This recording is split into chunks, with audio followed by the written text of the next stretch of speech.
Hey you guys, and welcome back to Misha's Corner. So today I wanted to do a quick update on my braces as well as a little girl chat, what I've been feeling as of late and why I made some of the decisions I made just before the new year. So first, let's get into my braces because it's the most happy and exciting thing that I absolutely love about myself right now. So I got my braces in November of 2019, and I'm going to insert a picture to go across the screen.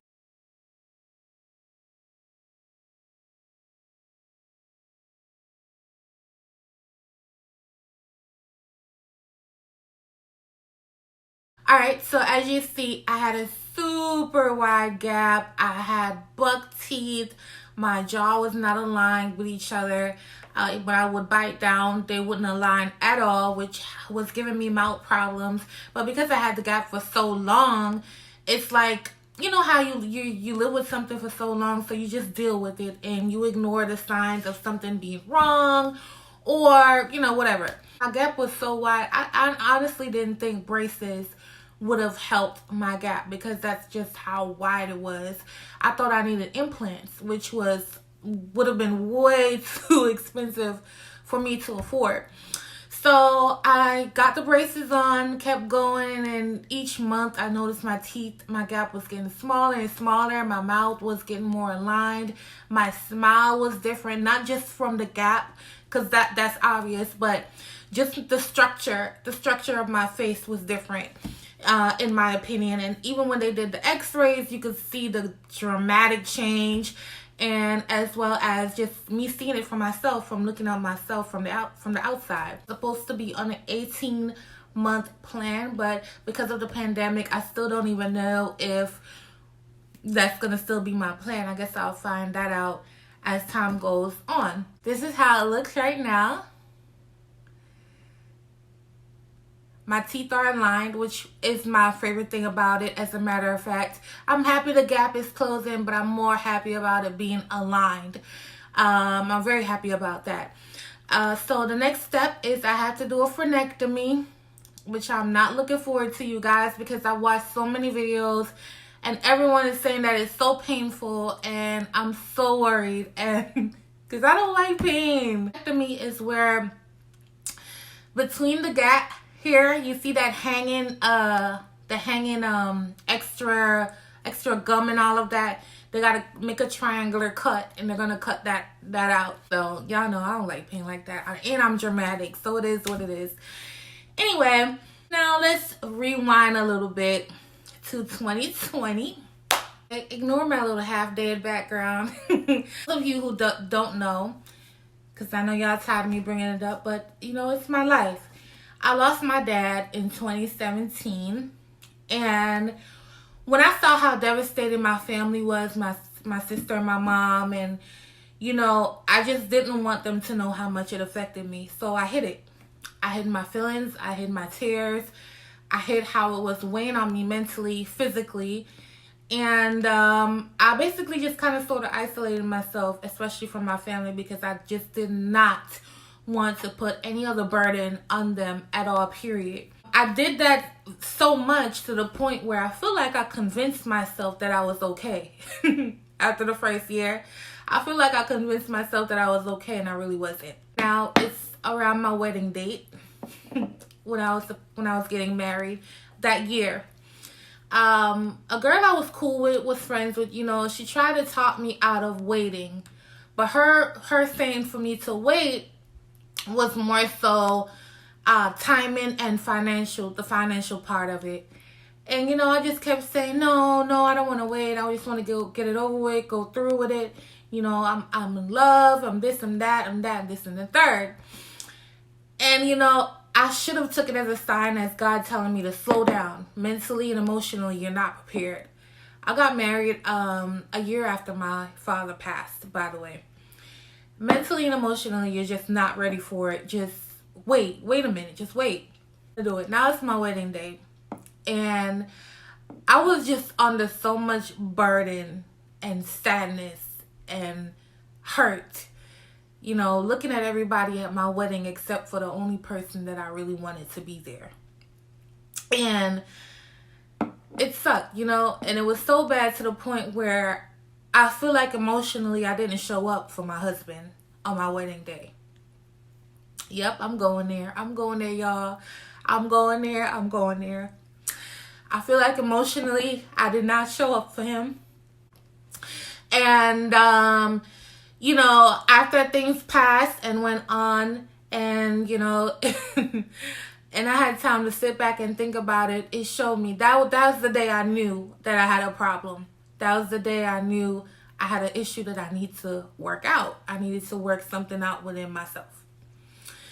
So now I'm like, okay, so what do I do? What do I do? I'm asking people, what do I do? Oh, you need therapy, you need this, you need that. And I'm like, okay, girl, I was raised in a Christian household. We don't believe in therapists. So once again, I ignored it. So here comes 2020. You already know the pandemic and all of those things. And it kind of got worse. It got worse. And so I said to myself at the end of 2020, I said, I need to take time away for myself and get myself together, because I'm not the best friend right now. I'm not the best.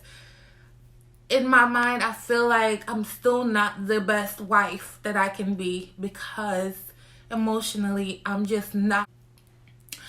not present at all. I lost friendships. It's people that understood and some don't.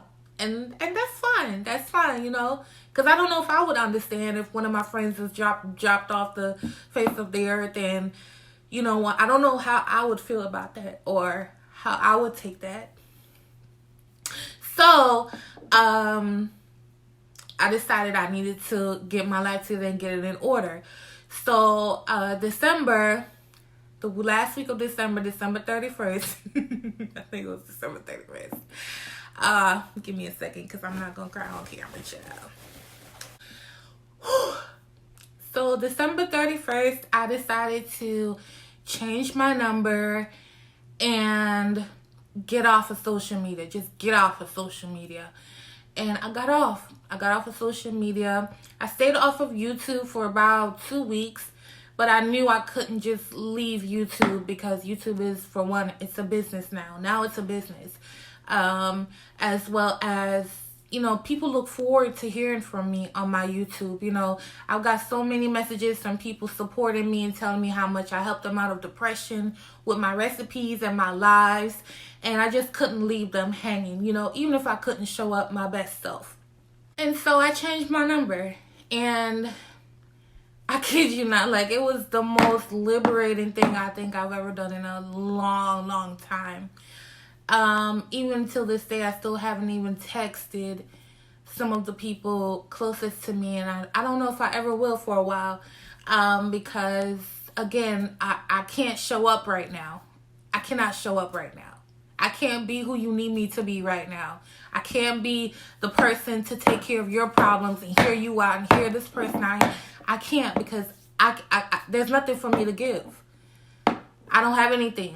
And I'm not talking about money. It's none of that. If you've been through some things before, you know what I'm talking about. You'll get it. I have nothing to give anyone right now, because mentally and emotionally, I'm in a process of, I need help. I needed help. So I got off of social media. I changed my number. And then I was like, okay, let me exhaust every single possible thing that I can do to help myself before I actually go to therapy. So one of the things I started doing is I put a timer in my phone, time date when it's time to pray. And it's so crazy, because I pray all the time. When you just, let's say I'm going to the supermarket and I get in the car, I say a quick prayer. You already know you got to say a quick prayer, put your mask on, child. Woo! But not like that. Say a quick prayer and keep it moving and whatever. But now when you have a timer, when you know you have to pray this exact time, this many times in a day, it gives you something to look forward to, and it keeps your mind busy.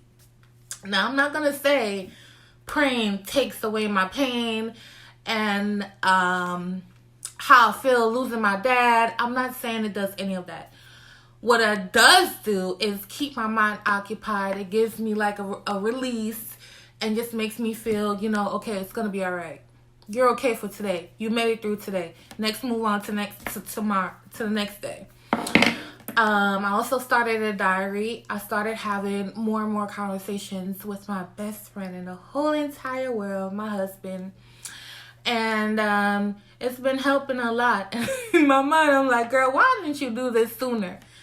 I guess because I just didn't know how to deal with it. I've never lost anyone before. I didn't know how to deal with it. Now, am I still going to try and go to therapy? I'm most likely going to still do therapy. But right now, I'm in the process of just exhausting all the resources that I can do for myself before I get there. This is the thing, you guys. My father has been in my life my entire life. I didn't have a father that dropped me off at school and buy me some McDonald's and left.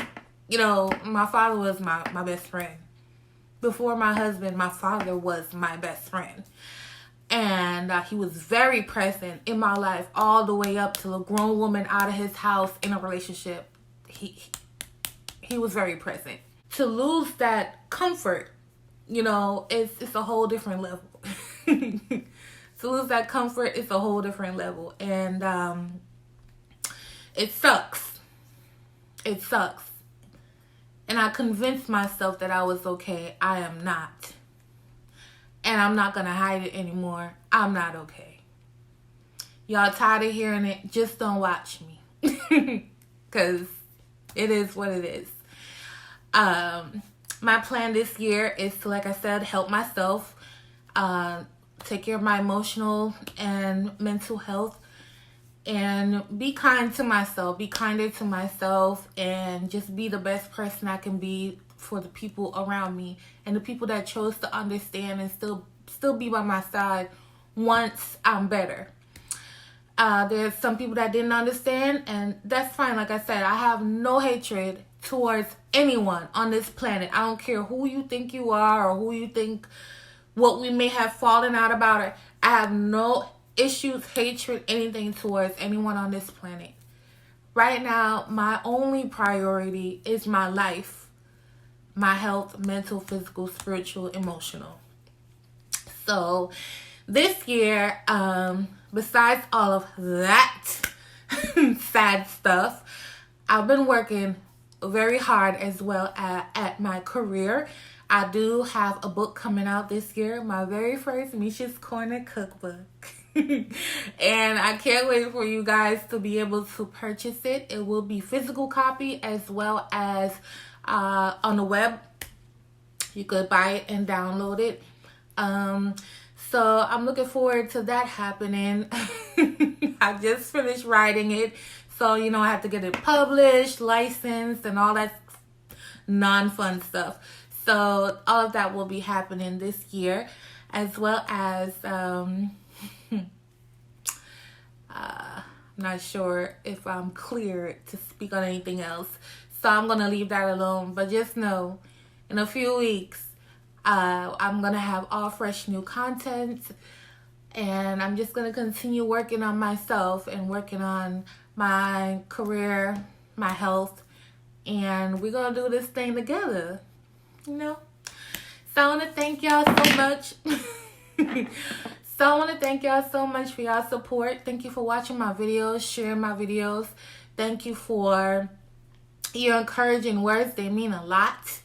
And I love y'all. And I can't wait to show y'all my new life.